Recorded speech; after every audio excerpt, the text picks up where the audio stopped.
Ladies and gentlemen, welcome this evening to the Baker Institute.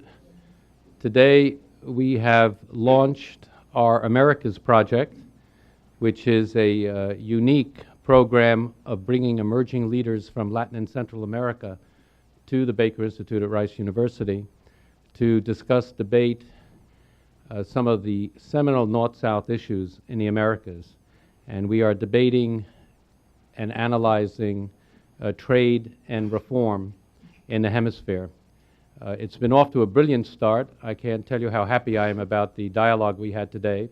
We had the Secretary General of the OAS, Cesar Gaviria, who made a presentation and actually led our first seminar.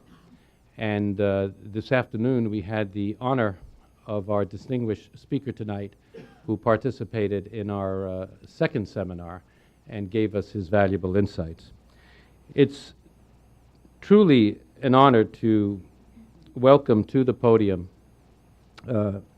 Ambassador Carlos Fuentes. One of the logos of the Baker Institute is that we bring statesmen and scholars together. In the case of Carlos Fuentes, he is not only a statesman who served his country in very important positions, such as ambassador to France, but who also is a leading scholar, and more than that, he is a man of great creativity and a great author. He is one of Latin America's most distinguished novelists and a one-man international cultural and political tour de force. As a literary figure, he is legendary. Carlos Fuentes spent his youth in Washington, D.C., where his father was posted as a Mexican diplomatic representative. As a teen, Fuentes lived in Argentina and Chile, as well as his native Mexico. These early experiences gave him his unique hemispheric perspective, which we certainly saw today in our deliberations, and his literary voice. Few Latin American writers have such an intimate knowledge of Americans or see the American-Latin American cultural dynamic with the great depth of vision which Fuentes possesses. He is intimately in touch with both the gringo and the Latino souls, and he speaks with a particularly international voice. I saw him today at a press conference here at Rice University, and his candor and his assessments I admired. His prolific, eclectic fiction ranges from political spy thrillers like The Hydra Head to erotic ghost stories, Aura, from Baroque world dream histories of the Spanish-speaking world, Terra Nostra, to caustic indictments of the frozen Mexican Revolution, the death of Artemio Cruz. Again and again, Carlos Fuentes has shown himself to be a pioneer of the magical realism style that has captivated readers and critics on both sides of the Rio Grande. His novel, Old Gringo, was the first by a Mexican author to become a bestseller in the United States. And the movie version, those of you who are old enough, Jane Fonda and Gregory Peck, increased Carlos Fuentes' fame in this country. His most recent novel, Diana, the Goddess Who Hunts Alone, was published in 1995. He is celebrated around the globe, and I will not go through the list of all the many awards he has gotten, but certainly I do need to mention the Miguel de Cervantes Prize by King Juan Carlos of Spain, the most prestigious award bestowed on a Spanish-language writer. And President François Mitterrand of France presented him with the Legion of Honor, as you know, France's highest distinction. And he's received many other prizes, especially for his work on Terra Nostra, the Gallegos Prize, a prestigious literary award bestowed by the Venezuelan government. He has been active in various universities, at Harvard and the University of Madrid, and he has played a major role, as I mentioned, as a political figure. He is truly a citizen of the world. As Mexico's ambassador to France, he was an active participant in the quest for peace in Central America, and he is currently a member of Mexico's National Commission on Human Rights. He is going to speak to us this evening on the challenge of Latin American states. Please join me in giving a warm welcome to the Honorable Carlos Fuentes.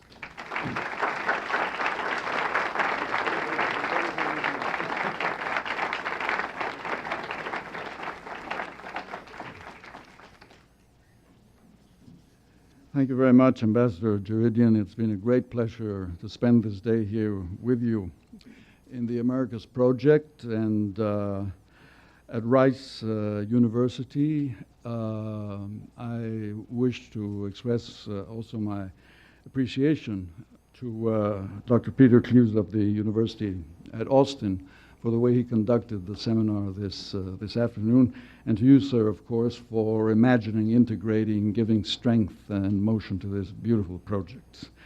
Ladies and gentlemen, James Reston, the great North American journalist, once said, the United States will do anything for Latin America except read about it. This dictum, I'm afraid, still holds. Even if some of the best North American papers do give more and more intelligent space to news from Latin America. But this is an exception. The rule being that the press in the United States, I'm afraid, again, is becoming more and more provincial, concerned mostly with local matters and increasingly disdainful of foreign news. It also remains true that most of the time Latin America becomes news thanks to earthquakes, debt, revolution, and mudslides, including the avalanches of corruption and drug dealing. But then the real question arises, not how and what is informed about us abroad, but basically how and what do we know about ourselves? How much do we Latin Americans inform our fellow citizens before we inform the world and the world informs about us? So tonight I would like to examine the agenda, the problems besetting us as I, a writer and a citizen of Mexico and Latin America, perceive them. In other words, you are giving me the chance to say what troubles me about Latin America, what are the subjects I see as paramount, my vision of the matters that I think most demand attention in our continent. Certainly the themes already at the top of the news menu instantly spring to mind: drugs, migration, crime, violence, official corruption. But I would prefer to go first on this occasion, and the time allotted to me is not eternal, of course, to what I consider the root causes of both our evident ills and our hopeful recovery. The most painful, overriding news I perceive in Latin America is also the oldest piece of information. I refer to the hard, obdurate persistence of vast inequalities and increasing poverty. Everything else, I believe, hinges on this painful daily reality affecting the majority of our populations. If we are unaware of it, we're either callous or badly informed.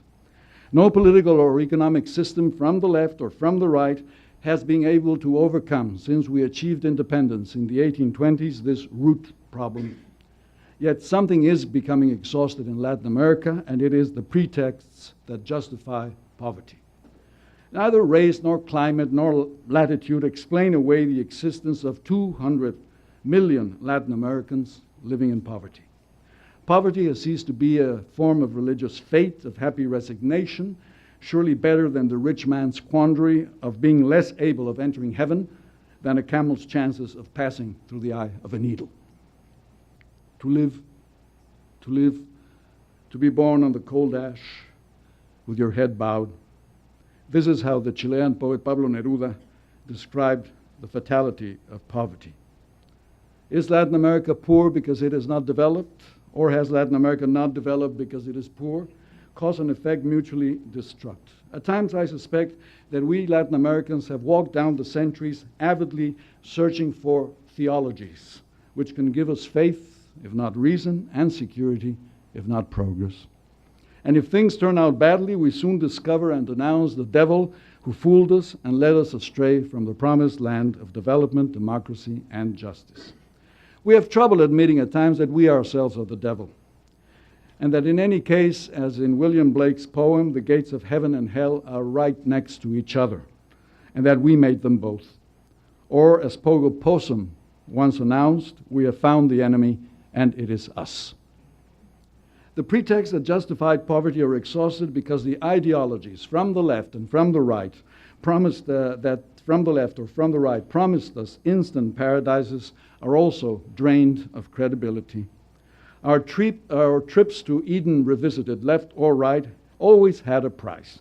We had to sacrifice something, sometimes the best of our own selves, in order to reach the promised land of freedom, happiness, and progress.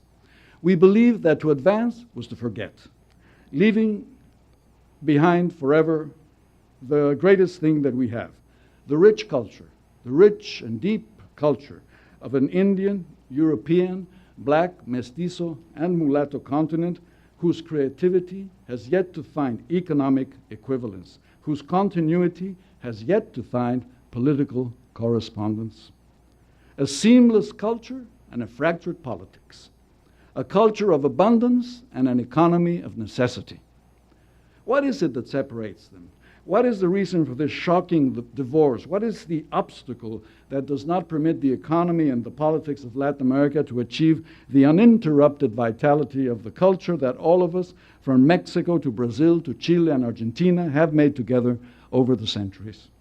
Is mystery the destiny of the builders of the Inca citadel at Machu Picchu and the Mayan temples of Yucatan? Is poverty the final reflection of the golden Baroque opulence of our colonial architecture? Is ignorance the fate of the descendants of the creative men and women who built, against all odds, a Latin American culture out of the ashes of conquest and colonization? The great Mexican poet, the nun Sor Juana Inés de la Cruz, who gave all Latin American women a language of intelligence and love? Or of the great mulatto architect of colonial Brazil, Aleijadinho, a young leper who built and shaped his agonized sculptures by night when no one could see him? In 1806, during his visit to Mexico, the German scientist Baron Alexander von Humboldt called Mexico, then known as the Viceroyalty of New Spain, as the country of inequality. He could have extended his description right down to Patagonia and the Antarctic Circle. He could, in fact, have said it to a Mexican reporter today. Inequality is the great burden and the great shame of Latin American history. It is the news carved on our chests, our scarlet letter. The colony disguised and even attenuated inequality through the heroic actions of humanitarian priests such as Vasco de Quiroga in Mexico, Manuel de Nobrega in Brazil, or the Jesuit missions in Paraguay. Inspired by Thomas More's Utopia, they tried to save the Indian peoples from desperation by restoring their sense of belonging to a community. But the revolutions of independence early in the 19th century lost the great opportunity of welding freedom with equality. We enshrined liberty, we disdained equality. The white Creole elites who won the wars against Spain and Portugal were not about to share the fruits of independence with the despised pardos, the dark ones, the people of the dusk. Ever since, our efforts to generate wealth have been wounded over and over by our incapacity to achieve equality. This failure has ended sometimes in military dictatorships, most times in well-being for a minority. Our population has doubled during the past 20 years, from 200 million in 1965 to almost 400 million today, and it will double the population of the United States by the year 2000. But half of it, 200 million, live in poverty, and an identical number, again 200 million, are below age 18. We are a continent of children and teenagers. Every Latin American who in the year 2000 will demand a job is already born, is already there. And there, unhappily, is often the city slum, the shanty town, the favela in Rio, the rancho in Caracas, the lost city, Ciudades Perdidas in Mexico. Indeed, inequality and poverty brand us with a burning iron. This is the dramatic but inevitable background for any serious discussion about Latin America or about information regarding Latin America. On this issue rests the possibility of by overcoming its dire realities, the necessary equilibrium for a Latin American success story in the 21st century. And that success story will depend on the balance we're capable of achieving, the necessary balance between political democracy, economic development, and social justice. And it can only be achieved or established if we concentrate the best part of our efforts in transforming the shadow of poverty into the substance of collective, even if modest, well-being. In other words, we will not obtain true progress if we do not attend, first of all, to the priorities of human development.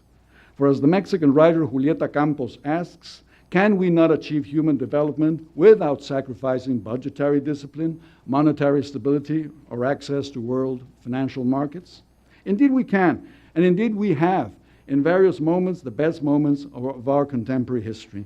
That these moments were fleeting and savaged once and again by political and economic expediency does not alter their value or blind us to the fact that social policies, when applied, have been the real foundation of macroeconomic successes.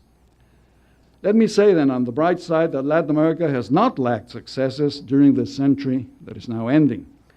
After the chaos following independence in the 19th century, we proceeded to create national states where before there were only the extremes of anarchy and dictatorship feeding each other in the absence of the protective roof offered during 3 centuries by the Iberian monarchies. And along with the national states, and thanks to their policies of education, communications, and infrastructure, the productive forces in Latin America saw spectacular growth after World War II. What did not grow sufficiently, I'm afraid, was access to credit, technical assistance, investment in human capital, the measures capable of compensating sectors living in extreme poverty. What was lacking were measures to raise the productivity of the poor. Lacking also was the will to clearly distinguish and respect the activities proper to the public sector and those pertaining to the private sector, giving both the state and the market social content, attempting to combine investment and export strategies with social correctives. These social policies in general were confused during the Cold War with the policies of Soviet communism and consequently Satanized. The Latin American societies demanded reforms, the political and economic powers obstructed them. The US-inspired doctrine of continental security paralyzed numerous initiatives for change which sought greater equality, better distribution, and a superior level of justice. We lost 40 years in the refrigerator of the Cold War, culminating in the early 1980s with the debt crisis that drastically reduced purchasing power, sent real salaries hurtling back to the level of 1960, brought a rise in unemployment, malnutrition, and infant mortality, diminished social services and social spending, and generalized even more poverty throughout Latin America. This was not only the result of a financial crisis. It was the consequence of the postponement of urgently needed reforms, while the state became overburdened and private enterprise overpampered and secluded from international competition. The national states in Latin America, burdened by the unsatisfied demands of workers, peasants, entrepreneurs, the cultural sector, the military, and foreign creditors, caved in many cases to military dictatorships, then to the perceived need for macroeconomic purges, and finally, hopefully, for how long? To political democracy in the post-Cold War world, when militant anti-communism, under the aegis of the armed forces, ceased to be the comfortable demand made by the US democracy to the Latin American republics, even at the price of military dictatorships. During this critical process of the past 50 years, we learned that development in itself does not eliminate poverty or assure justice, that good macroeconomic policies do not in themselves defeat poverty. We learned that any theory of economic growth was worthless if it did not address the true subject of the economy, the concrete individuals, man, woman, or child, their family, their culture, yes, even their dreams. We had to learn that anew that social policies are not a luxury or an abstraction, but an investment of high economic yield. Along with their economic viability, social policies impose a substantive condition on political democracy, an order of political freedoms cannot sustain itself on the fragile foundation of poverty. As the Swedish Vice Chancellor for External Affairs, Pierre Schori, has pertinently asked, how much poverty does democracy tolerate? How much poverty does democracy tolerate? And how much underdevelopment does global security stand? Because, ladies and gentlemen, the problem is not only ours. We discovered when the Cold War came to an end in Berlin in November of 1989 that the end of communism east of the River Elbe, dividing the two Germanys in Europe, did not assure the triumph of social justice west of the Elbe in capitalist Europe or south or north of the Rio Grande in the Western Hemisphere. The social question, postponed for decades, sprung back to the forefront of our attention. We discovered the universality of the social agenda: crime, violence, drugs, the homeless, uncontrollable pandemics, lack of health care, insufficient education, the problems of women, children, and the aged, demography, and the environment. The crisis of urban civilization equally affects the inhabitants of Brazzaville, Bogota, Birmingham, and Boston. There is now a third world within the first world, and a first world within the third world.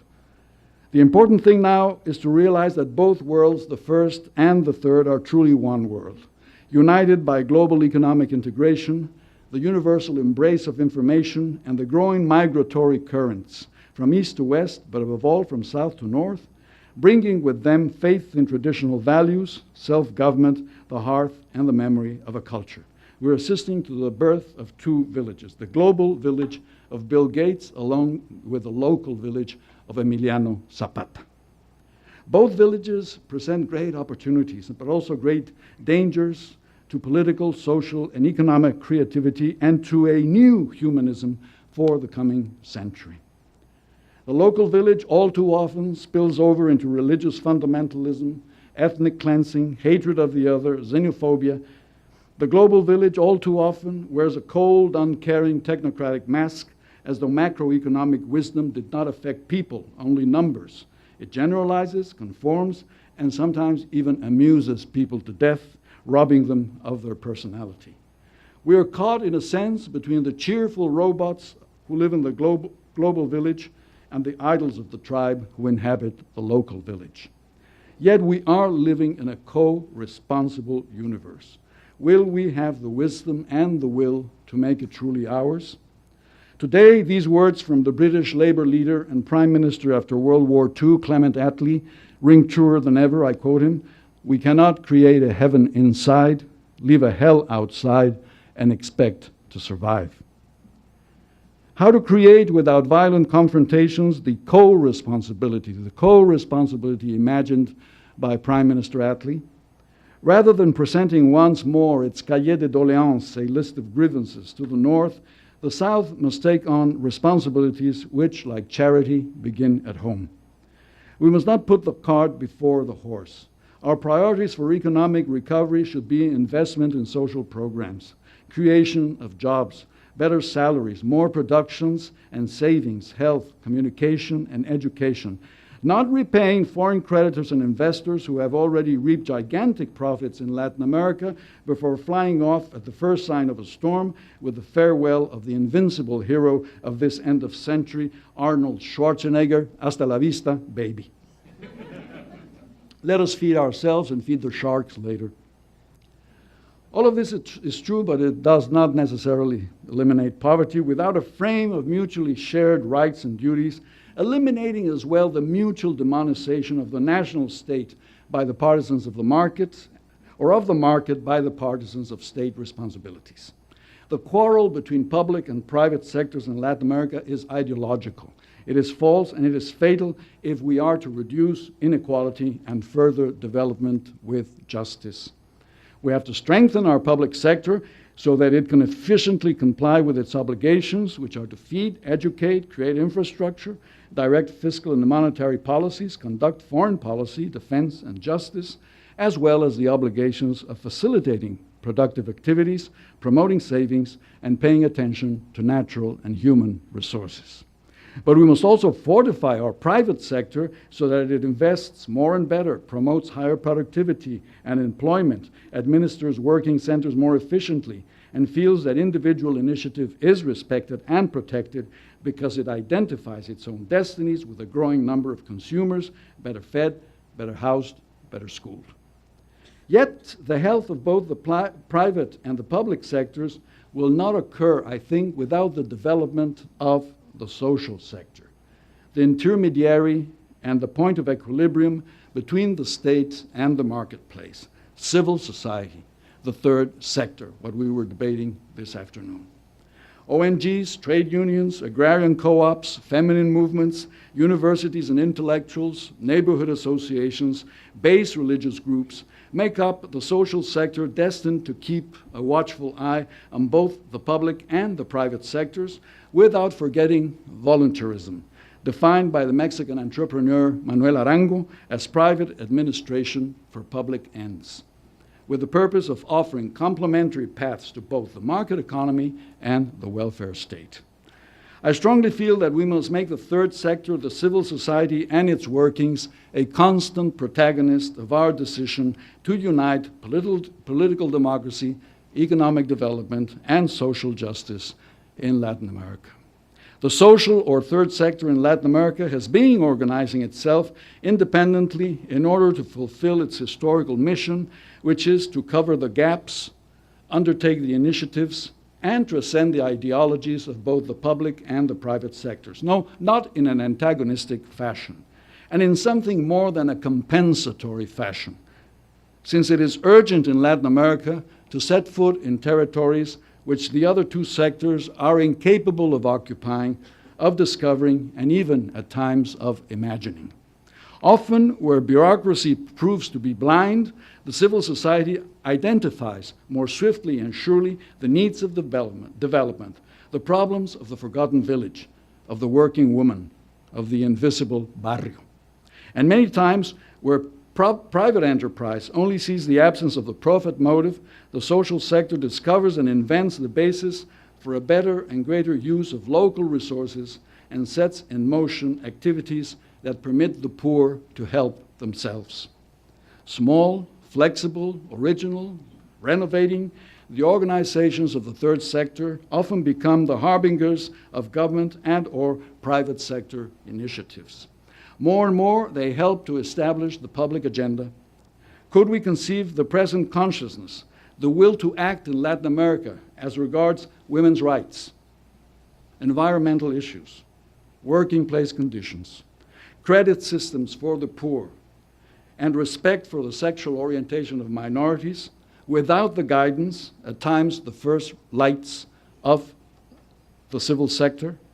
How many opportunities for the artisan, the urban migrant, and the citizen in search of his or her cultural identity would have been lost without the activities of the third sector?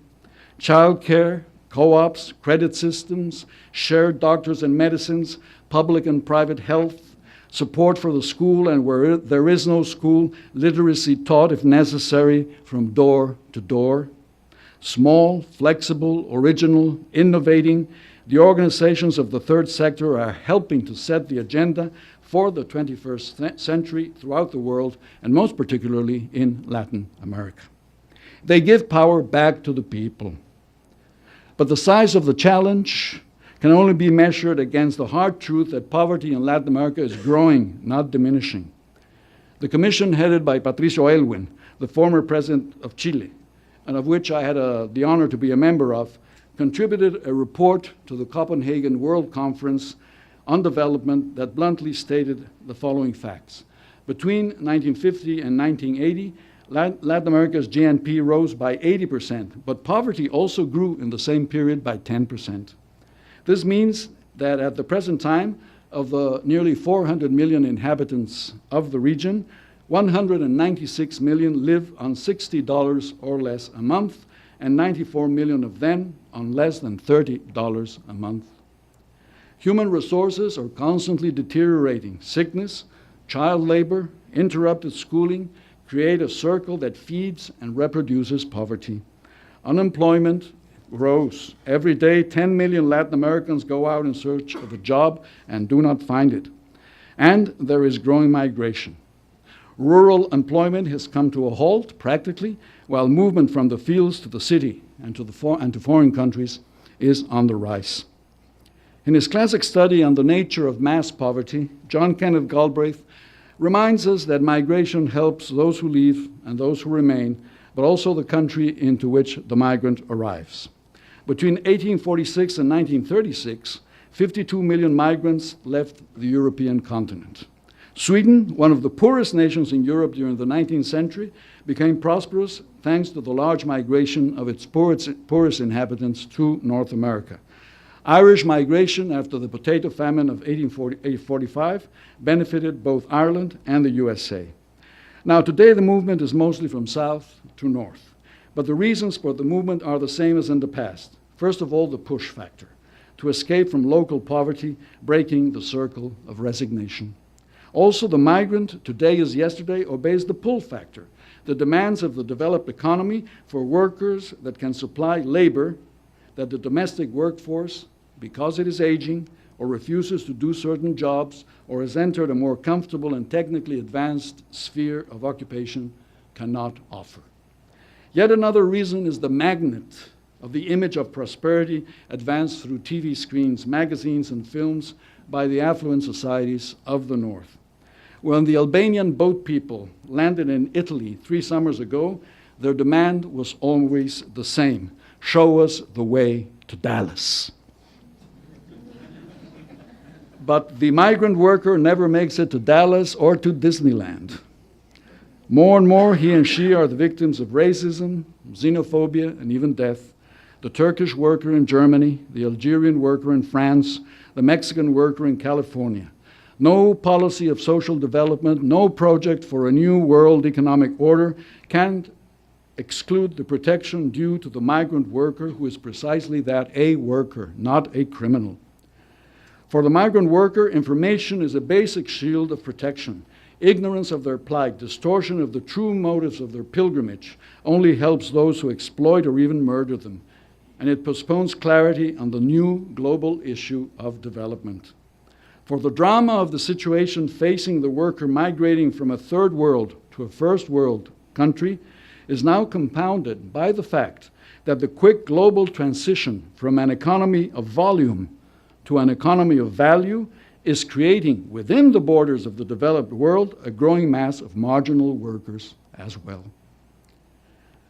The misery of being exploited, once said the British economist Joan Robinson, the misery of being exploited is nothing compared to the misery of not being exploited at all. Her words have a prophetic ring. Today, a vast number of workers deemed redundant by the new economies of value, as Robert Wright calls them, would prefer exploitation, which at least generates wages, to marginalization, which only generates abandonment. Are we witnessing a worldwide revolution in labor relations comparable to the sea change of the Industrial Revolution of the late 18th century? In Latin America, we're starting to share with the economies of the first world a mass of marginal laborers. Productivity with unemployment is the paradox of the first world. Unemployment without productivity is the truth of the third world. Yet global problems are bred in local spaces.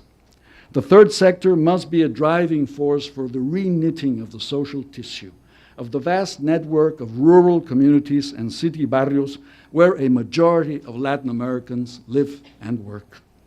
We have never been able to reconcile our modern sector, industrialized and internationalized, with our traditional agrarian small-town lives.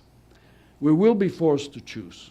Can we abandon forever the majority of our citizens to poverty, crime, degradation, and death, while privileging only the reduced, modernizing, dynamic, globalizing sector? Or will we be able to set ourselves the goal, slower but deeper, the turtle that reaches the home base instead of the hare that loses its way, of integrating the modern and the traditional sectors in Latin America, respecting the logic and the values of each one of them, but transmitting them, as the need arises, from the traditional to the modern sphere and vice versa?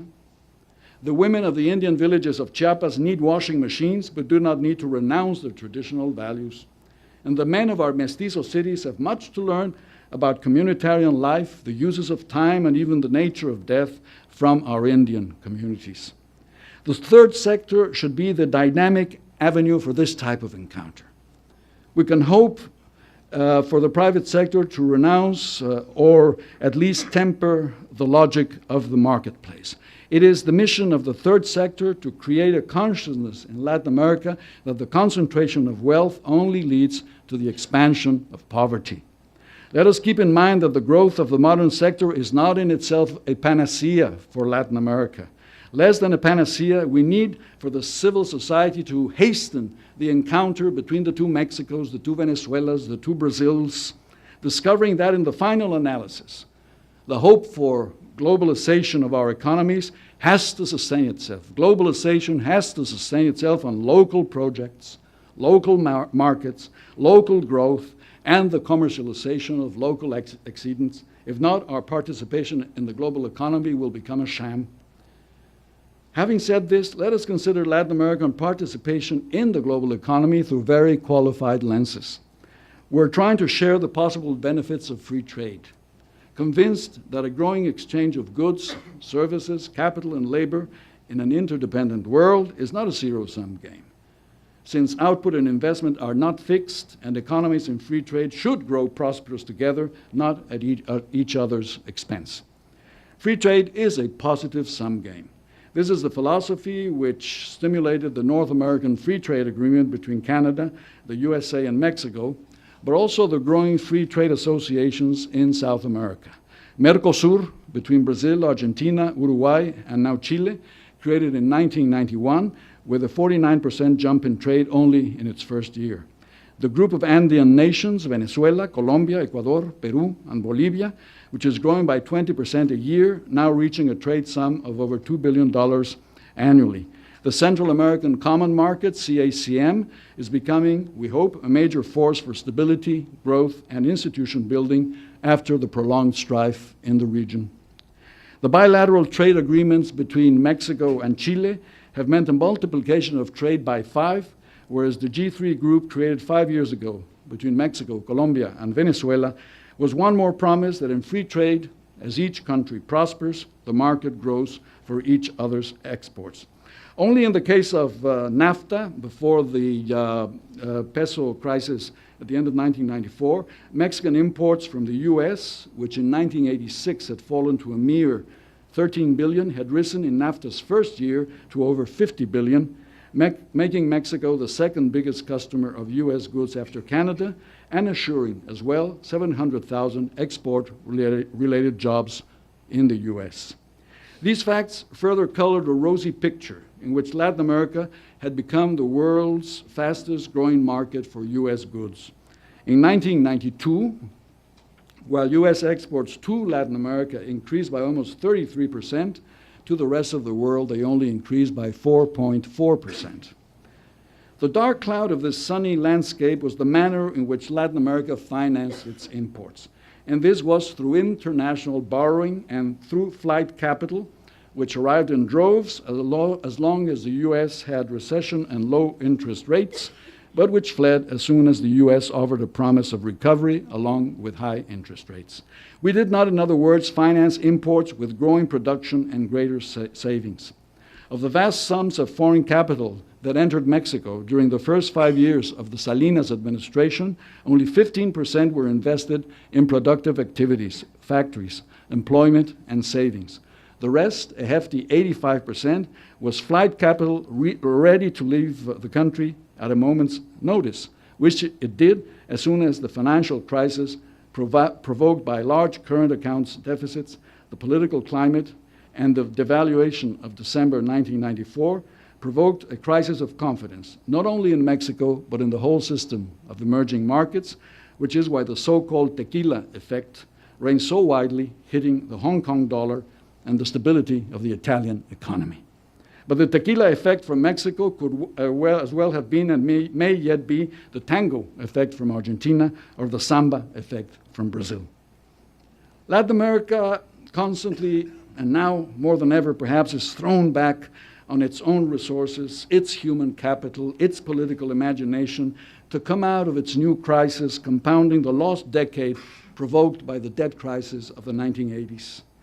The difference is that back then you could seat Latin America's creditors around a table at the Plaza Hotel in New York. There were a dozen or so bankers. Today, the creditors of Mexico alone would fill up Yankee Stadium. They are shareholders, large and small, investors in mutual funds, millions of bondholders all over the world. The global village has immense dynamic force indeed, but I wonder, does it lack proper institutions to channel resources into productive rather than speculative activities?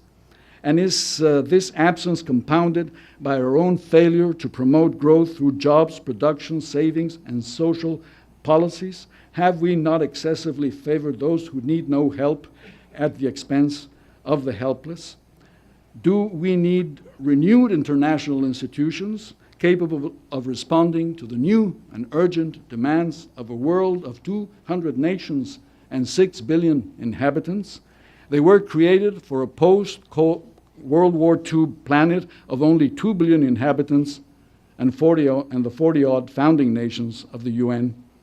Investment, trade, migration. All of this requires a new legality for a new reality, responsive to an agenda that is no longer that of 1945, when the Bretton Woods institutions were created, or when Latin America had only half the population it has today. I believe that Latin America has an important role to play in this new legality, which will be forced to redefine the concepts of sovereignty, intervention, the use of military force, trade, and investment.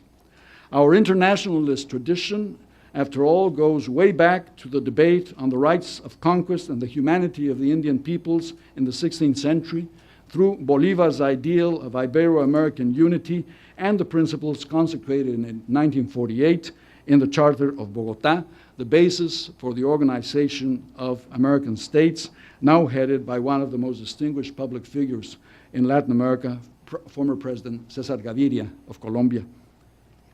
The evil empire is no longer. It has shifted to the evil slum. And from these slums, both internal and external, both in the south and the north of the Americas, two urgent and difficult problems arise. The first I have already mentioned, and it is the issue of migration. The immigrants are the new nomads of the local village moving towards the global village. The immigrant in waves coming from south to north, challenging us to meet the other, the men and women of different cultures, transforming but enriching our own, or to exterminate the other, denying the humanity of those who are different, and degrading our own humanity once more in repeated holocausts. Indeed, how to live with he or she who are not like you or me.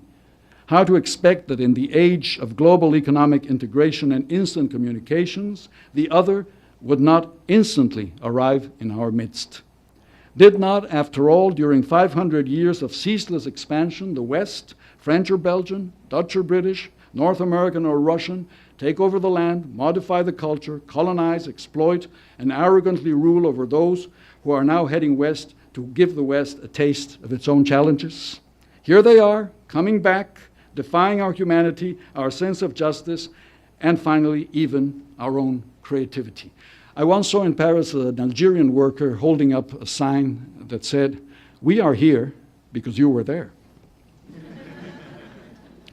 All of this means that in the 21st century, diplomacy and international law will have to face tremendous new challenges.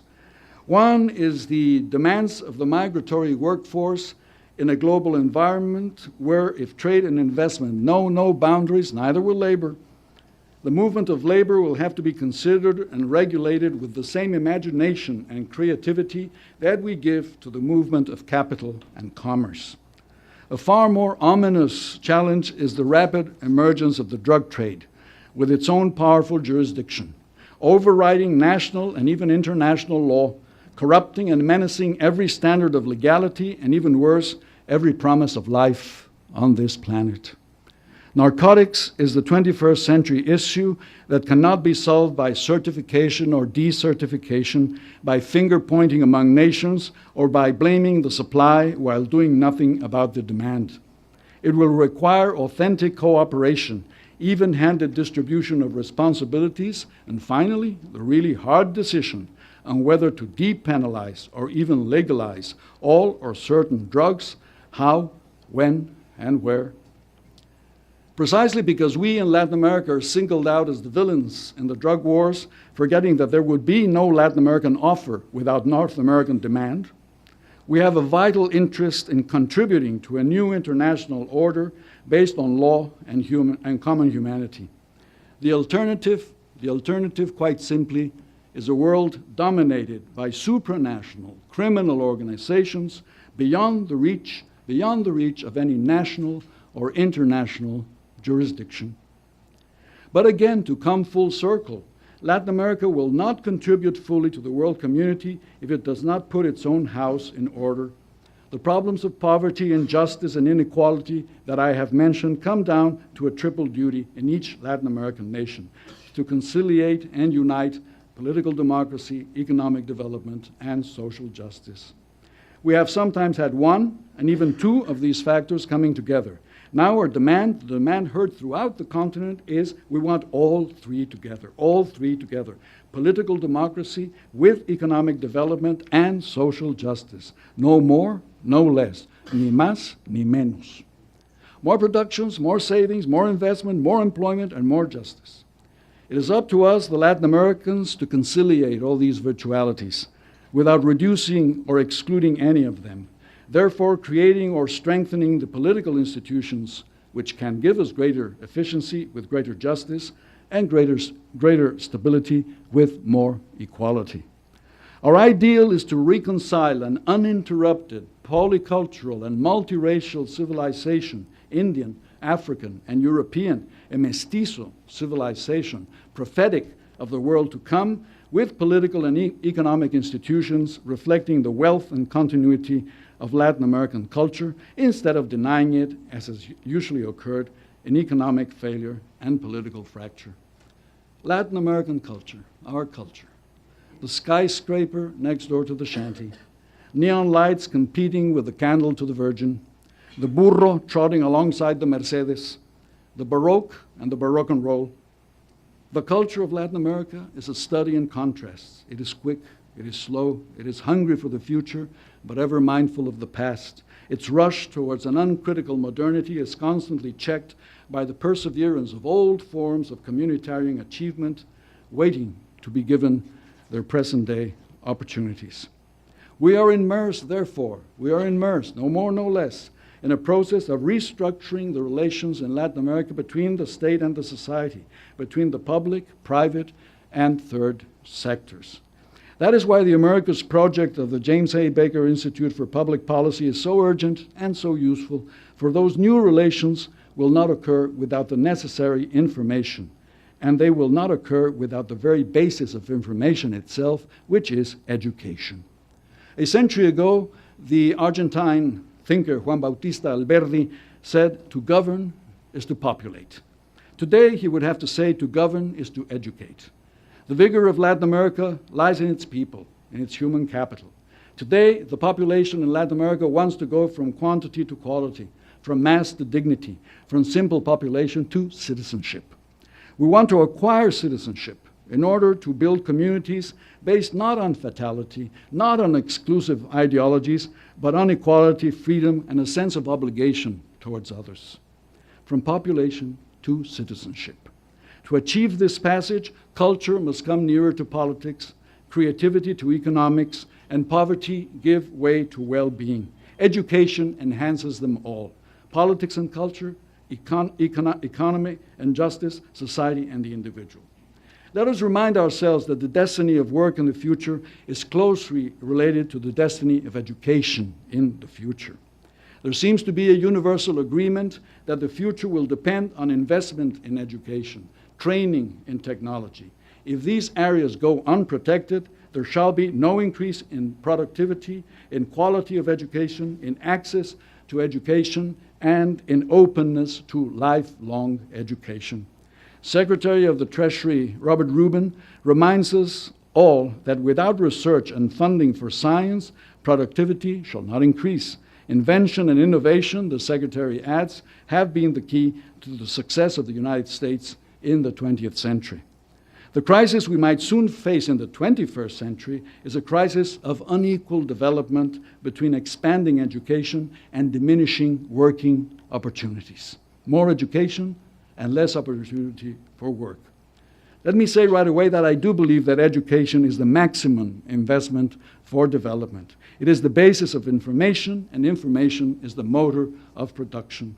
All three factors, education, information, and production, should advance at the same time, like a troika. If not, the rhythm is broken and the race is lost. The relationship between work and education has become central and an anguishing question these days. Why prepare the population for jobs that will no longer be there?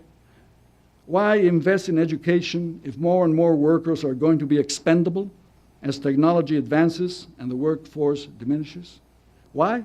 Because if the educated individual expects to find a job, he or she will not find it if in school they are not given the arms with which to increase the community's productive capacity. You cannot wait for the economy to get better in order for education to get better. Education must get better so that the economy can count on more and more productive actors. This poses the relationship between work and education at two extremes. Basic education is one, continuing education is the other. Inequality and poverty, I have said, brand us in Latin America with a burning iron. And if poverty and inequality generate desperation and resignation, it is also true that they move millions of wills. As soon as the opportunity for social betterment appears, our women, our children, our men seize it. Let me offer an example from my own turf, which is writing, publishing, and reading. As an author, I've had the chance to know three generations of Mexican readers. The grandfather arrived from the countryside in the wake of the Mexican Revolution and the thrust of a grand reform, industrialization, and communications. Our first Secretary of Education, the philosopher José Vasconcelos, gave the young grandfather his first school and his first book. The son, in the second generation, went from the working to the middle class, became an educated worker, probably made it to college or at least to vocational school, and in any case found his identity by reading Borges, Neruda, Rulfo, Garcia Marquez. Books became the badge of honor of a whole generation of up-and-coming young Mexicans between 1940 and 1980. But the grandson, struck by the economic crisis that began in 1982, had to drop out of school at the age of 12 or 13, driven by the need to help his family make ends meet, and landed in the streets, hawking Kleenex and chewing gum, dressed as a clown and juggling balls, quickly destroying his brain by swallowing fire at busy intersections or being himself swallowed up by criminal gangs. They are called meninos da rua in Brazil, where vigilantes murder them so that they may never grow up and become criminals. They are called gamines in Bogotá, where they live deep in the labyrinths of the city sewers. They are called everywhere, as in Luis Buñuel's great and tragic film, Los Olvidados, the forgotten ones. Lives struck down by the thunderbolt of poverty, lives lost in the ditches of underdevelopment. Let us remember them. Let us give hope once again to our children and our youth. How? Through the educational efforts central to Latin American development at the two extremes I have mentioned, basic education and continuing education. They should be at the center of our preoccupation for the coming century in both the developed and developing worlds, in both the US and Latin America. On one extreme, basic education, there is a child. Always a child at the very root of life.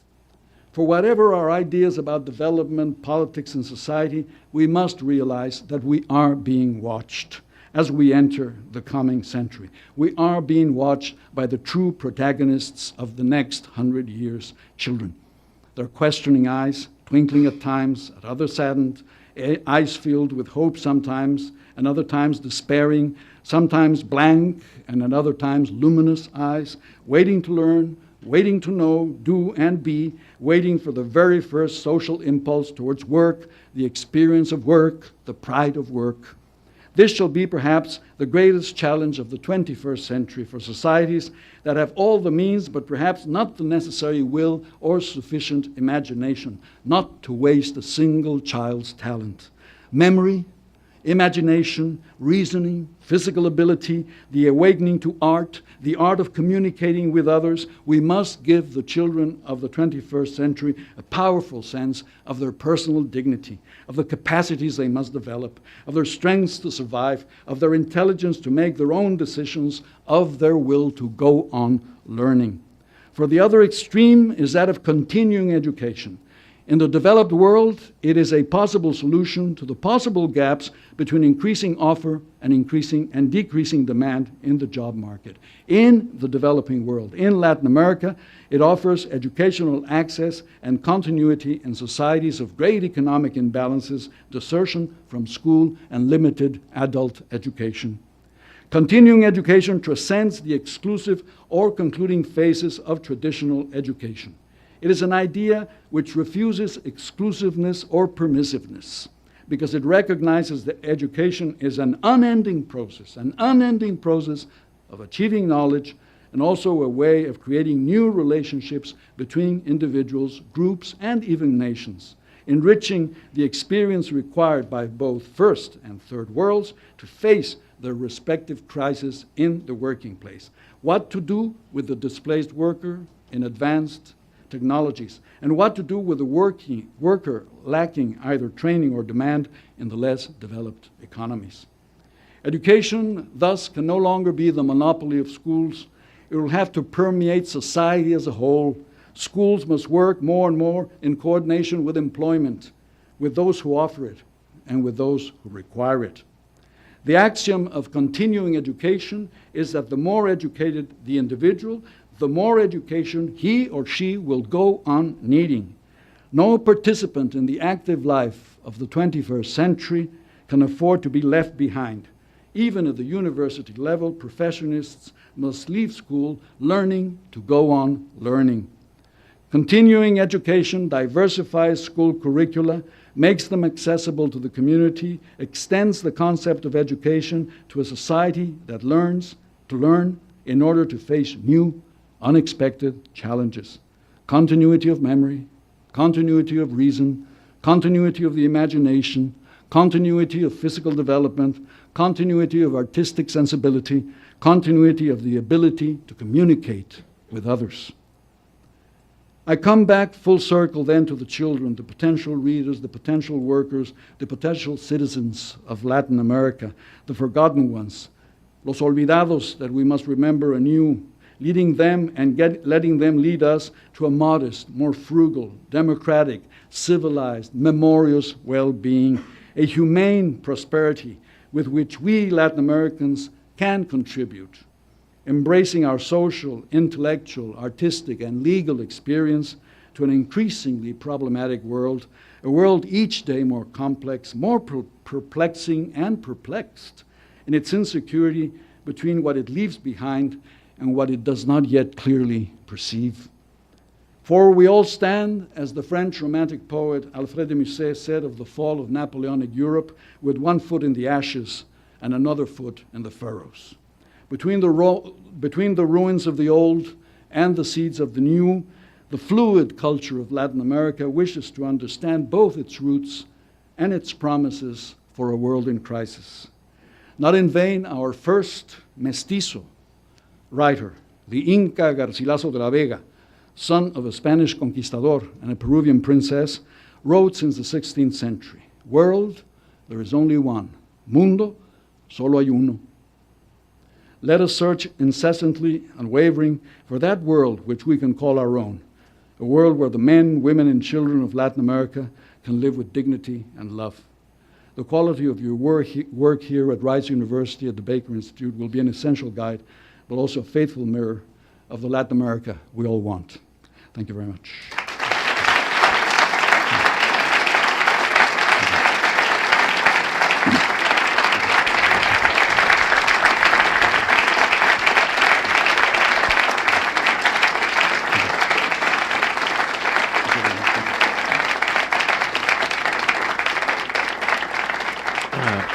Mr. Fuentes has agreed to accept a few questions from the audience. We have mobile mics if anyone wishes to ask any questions.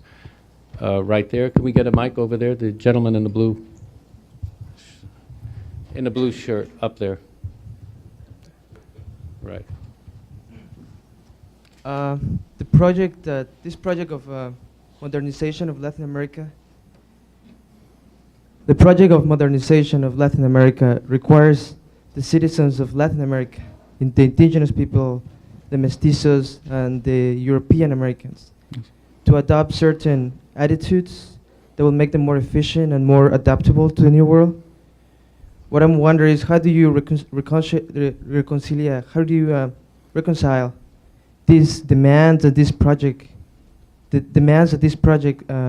has imposes on people who are indigenous and who do not want to be, who have like historical, social, and economic structures, who they feel define them as people? How do you reconcile, both? Yes.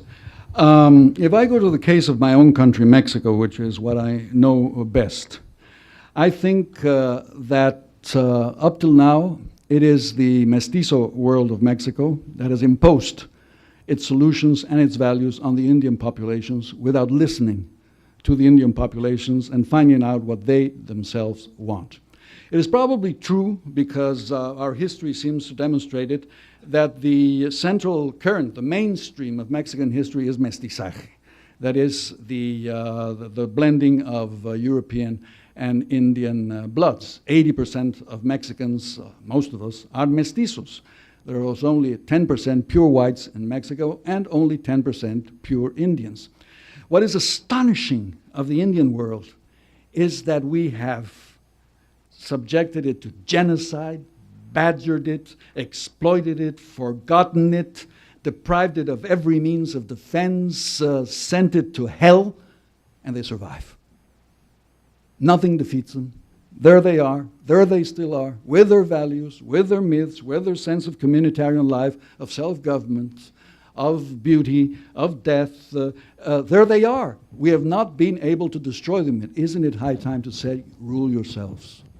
You are not going to destroy Mexico by having autonomy in your regions. On the contrary, you are going to strengthen the national community through the freedom that you yourselves acquired, that we are not graciously giving to you, that you have to use for yourselves in order to protect your values, to extend them, to give them to us, or to join the mestizo mainstream, as the case may be. But this is an essential event, and that is why the Chiapas Rebellion has been so important in Mexico, because it shook us up. It reminded us that for centuries, our fellow citizens, the Indians, have been living in misery and exploitation and forgetfulness, that they demand a place in our society, and that place has to be defined by themselves, by their own values. That's what I think I can say to answer your question. Yes.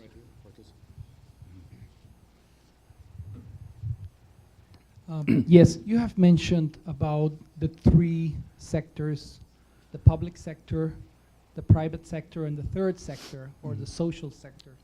And you have defined that the public sector has been overburned and the private sector has been over-pampered. In those issues, what will be the clear functions that you will define for government or public sector? Well, I think I mentioned them abundantly. I mean, the state, the public sector plays an all-important role in managing public finances, foreign relations, defense policy, education, health, public services, and infrastructure, and creating the necessary milieu for the private sector to prosper. That's quite a big job. It's quite a big job in Latin America, and I'm glad the state has lost some weight. It was too fat in most Latin American countries. Now it's slimmed down, the better to accomplish these functions, and to offer less protection to a private sector that, as I say, was overly pampered. The whole policy of substitution of imports, which the Raúl Prebisch thesis, which had a reason for being in the conditions after World War II, is no longer valid. The private sector in Latin America must not be overprotected. It has to go out and compete with the world. There's no other way it can really prosper and serve its functions, I think, in Latin America.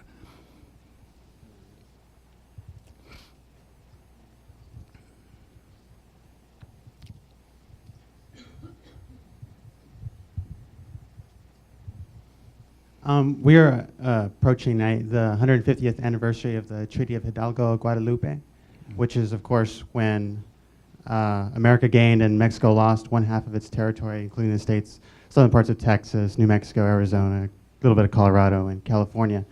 What I wanted to ask is if you could comment on does 150 years have passed since that treaty was signed, and I was wondering if you thought it was still relevant, if this historical moment still have relevance today. Well, it is part of the memory of Mexico, undoubtedly, the War of 1847, Polk's War, as Abraham Lincoln called it. He was the only congressman who opposed the war. The fact that I think is important is that the Hispanic roots of that half of Mexico's territory, or the territory of the former viceroyalty of New Spain, because it was Mexico's for a very short time, only for 18 or 20 years, that it has very deep Hispanic roots in the language, the culture, the memory. That is what I think is very, very important and contributes greatly to the personality of the United States. To have 20 million people who speak Spanish in this country, of the 400 million who speak it throughout the world, 20 million are here. And after Mexico City, Los Angeles is the largest Spanish-speaking city in the world, before Madrid and Buenos Aires. All of this counts. There is no irredentist attitude in Mexico, or maybe we do have some kind of chromosomatic imperialism, you know, just by sending millions of Mexicans, we will recover the territories. No, that is not the case. That is not the case at all. The important thing is that the two cultures intermingle. Now, your president is going to visit Mexico next in about 2 weeks, and I think symbolic gestures are very, very important. You know, Harry Truman was the first U.S. president ever to visit Mexico City in its whole history. Franklin Roosevelt had been to Monterrey to meet President Avila Camacho, and President William Howard Taft crossed the Rio Grande Bridge at El Paso, Ciudad Juarez, and almost sunk the bridge with his immense weight. But Harry Truman was the first to go to Mexico City, and he had a brilliant idea, because visits are symbolic after all. He went to the monument of the 15 cadets of the Mexican Military Academy who threw themselves from the heights of Chapultepec Castle in 1847, rather than surrender Chapultepec to the troops of Winfield Scott. And that visit of Harry Truman to the monument in memory of those young teenage heroes gave him a gigantic popularity in Mexico. I certainly hope that President Clinton imitates him on that count when he goes to Mexico in 10 days. Lady right here. Mm-hmm. And then my friend, and we stop.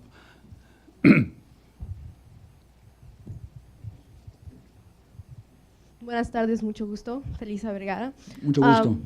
My question is that you have addressed the two extremes in Mexico, the corruption at the top and the extreme poverty at the bottom.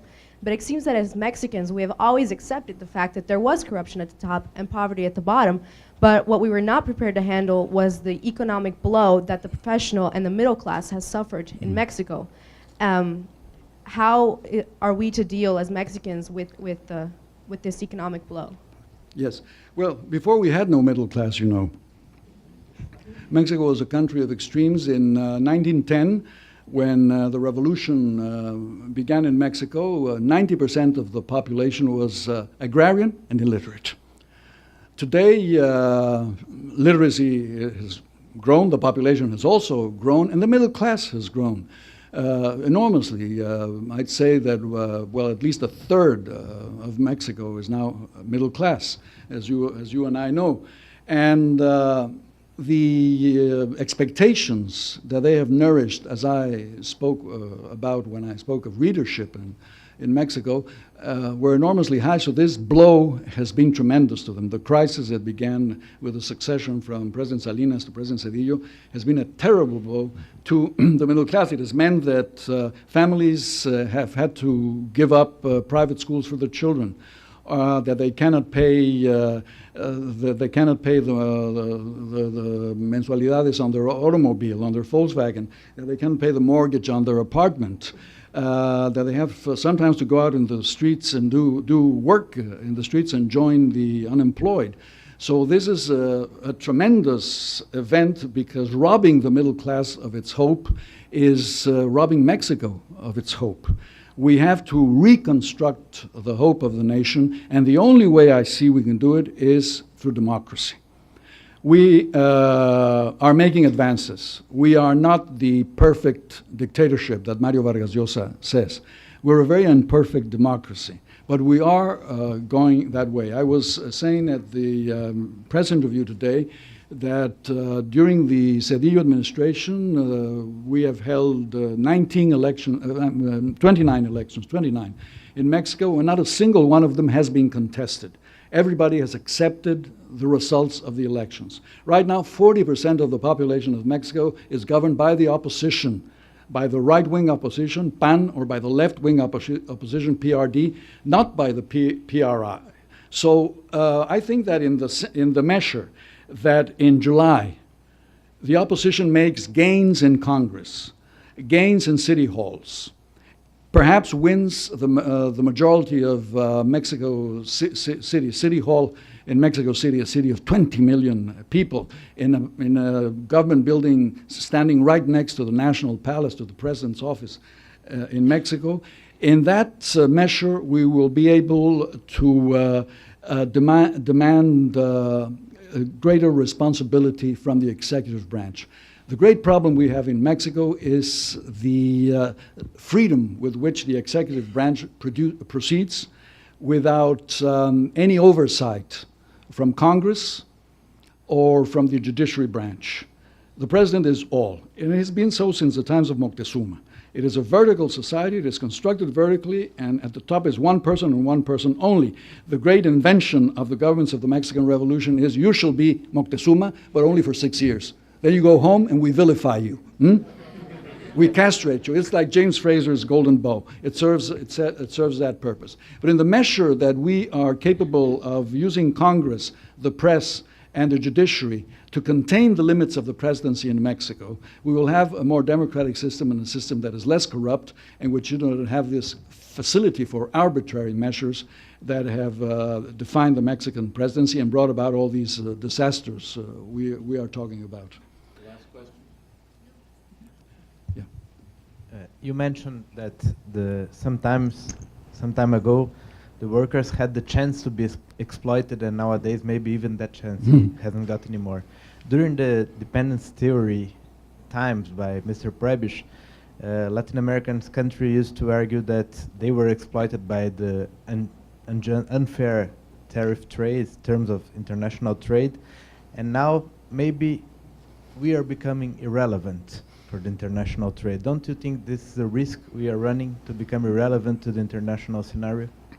I'm not so sure. When you see when you see how much trade with Latin America signifies for the United States and helps it combat budget deficits, because it is a very hefty measure of trade that we have with the United States. I wonder, when you look at the mechanics of the NAFTA, of the free trade agreement, you see that indeed it is not a zero-sum game, as I said, that in the Salinas period in Mexico, when we were financing imports by borrowing, we imported $50 billion a year from the United States. But now we are exporting more than we are importing from the United States.